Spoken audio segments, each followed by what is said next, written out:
स्नातक और स्नातकोत्तर स्तर पर आपका हिंदी भाषा, साहित्य और मीडिया अध्ययन में शिक्षण का व्यापक और विशद अनुभव है। आपकी कई पुस्तकें और आलेख भी प्रकाशित हो चुके हैं। इन पंक्तियों के साथ आपको आमंत्रित करता हूँ, सुनकर कर दे अनसुना ऐसी इनकी आवाज़ नहीं, मिलकर भूल जाए कोई ऐसे इनके अल्फाज नहीं। इन्हीं पंक्तियों के साथ आदरणीय प्रोफेसर रीता सिंह मैडम से अनुरोध है कि वो अपने विचार हमारे साथ के साथ साझा करें। धन्यवाद ओम प्रकाश जी। आदरणीय प्रोफेसर विजय कुमार मल्होत्रा जी, जय वर्मा जी, राजेश जी, वेद प्रकाश जी और सृजन, ठीक नाम लिया, सृजन कुमार जी, आप सभी को नमस्कार करते हुए मैं बहुत मतलब एक खुशनुमा सी शाम है जब जिन साथियों से हम ऑनलाइन मिलते थे और विचार करते थे, लगातार हमारी ये कोशिश रही कि विश्व के मंच पर हिंदी शिक्षण का कोई एक प्रारूप कैसे बना सके, और सभी साथी जो जिनके साथ मंच साझा करने का मुझे अवसर मिल रहा है वो सब इस दिशा में कार्यरत हैं। तो पहले मैंने बहुत सी बातें सोची थी जो मैं कहूँगी, लेकिन कल के एक अनुभव के बाद मुझे लगा कि मैं इसे नए तरह से सोचूं।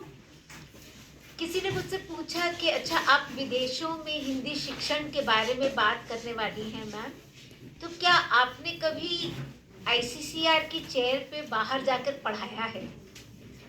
तो उन्हें बहुत हैरानी हुई कि मेरा उस तरह का शायद अनुभव नहीं है, तो मेरा क्या काम है उनके साथ। लेकिन मैंने उन्हें बताया कि 10 साल से विश्व के जितने भी विश्वविद्यालयों में हिंदी पढ़ाई जा रही है, उन सभी लोगों से मेरा लगातार संवाद बना हुआ और संपर्क बना हुआ है। एक बहुत अच्छी बात ये हुई है कि 2015 में मैं सबसे पहले रटगर्स विश्वविद्यालय गई थी न्यू जर्सी में, और वहाँ बहुत से लोगों से मुलाकात हुई। तो उसमें उसके बाद विदेशों में हिंदी कैसे पढ़ाई जाती है उसको लेकर गैब्रिएला निकोलिएवा जो न्यूयॉर्क विश्वविद्यालय में है, उन्होंने हमारे कॉलेज में एक कार्यशाला की, और उन्होंने जैसे हम सब बनाते हैं कि हमारे लर्निंग ऑब्जेक्टिव्स क्या हैं, हमारे टीचिंग ऑब्जेक्टिव्स क्या हैं, तो जिसे कहना चाहिए कि पहली बार मेरा परिचय हुआ कि उन्होंने लर्निंग ऑब्जेक्टिव्स इस पाठ का पाठ कर सकेंगे, इसे समझ सकेंगे, उसके अलावा उन्होंने 5 सी की संकल्पना दी, जिसे कल्चर, कनेक्शन, कम्युनिकेशन, क्रिएटिविटी और कम्युनिटी उन्होंने कहा। इसको आप हिंदी में 5 स कह सकते हैं: संस्कृति, संवाद, समुदाय, संपर्क और सृजन।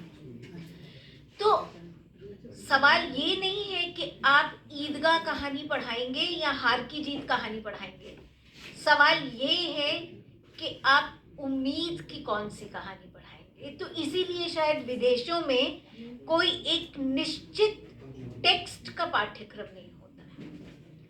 तो आप लर्निंग मतलब आप भारतीय मूल्य की पहचान करेंगे, मूल्यों की, संस्कृति की पहचान करेंगे, और भाषा माध्यम बनेगी, और उसके माध्यम से दोनों चीज़ें आप सिखाएंगे कि भाषा भी सिखाएंगे, संस्कृति भी सिखाएंगे, और एक बड़ी जो विरासत है कम्युनिटी, समुदाय, वसुधैव कुटुंबकम की जो अवधारणा है, वो भी उसके साथ साथ आप संप्रेषित करेंगे।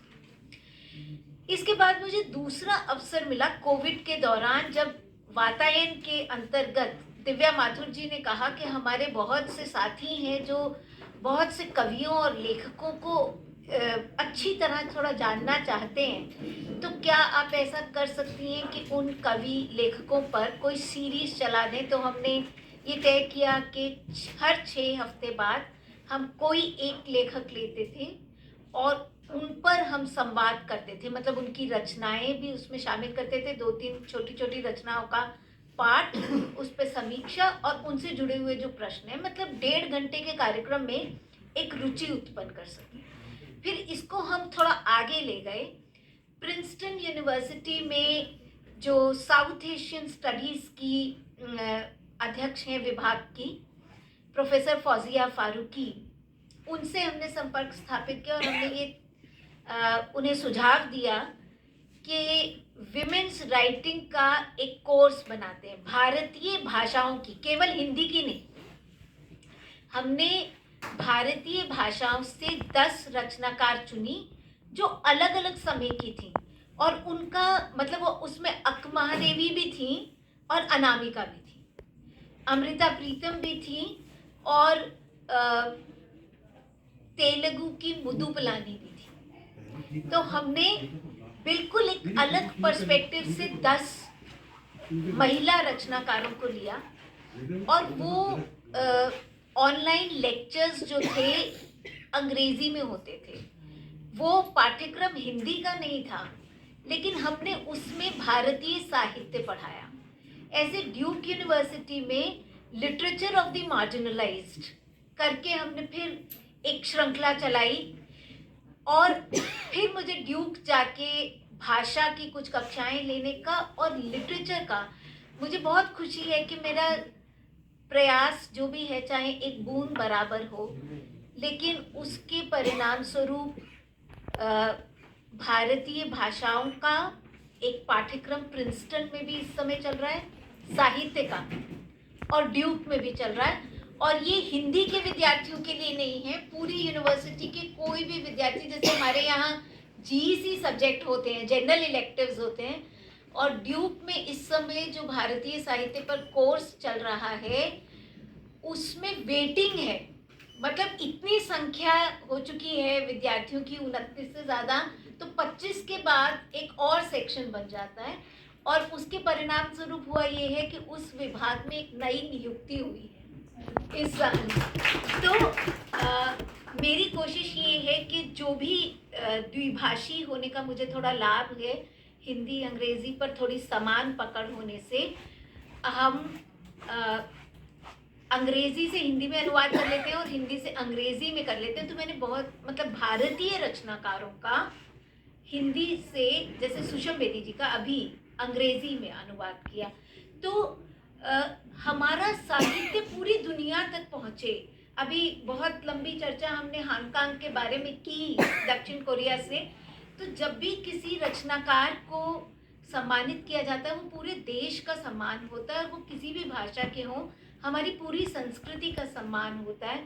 तो मुझे लगता है कि अनुवाद के ज़रिए ही हमें ये दायरा बढ़ाना पड़ेगा, और जब हम हिंदी पढ़ाते हैं तो जो टेक्स्ट हम चुन रहे हैं कोशिश करनी होगी कि वो ज़्यादा समकालीन हों, और अगर हम उसमें एक अखिल भारतीय परिप्रेक्ष्य प्रस्तुत कर पाएँ तो और भी अच्छा होगा। तो विस्तार से ही संभावनाएं उपजती हैं। मैंने केवल अपनी पृष्ठभूमि रखी है, और मैं जानती हूँ कि अभी जो साथी यहाँ हैं वो भाषा की बहुत बारीकियों पर बात करेंगे और शिक्षण की बारीकियों पर बात करेंगे। धन्यवाद।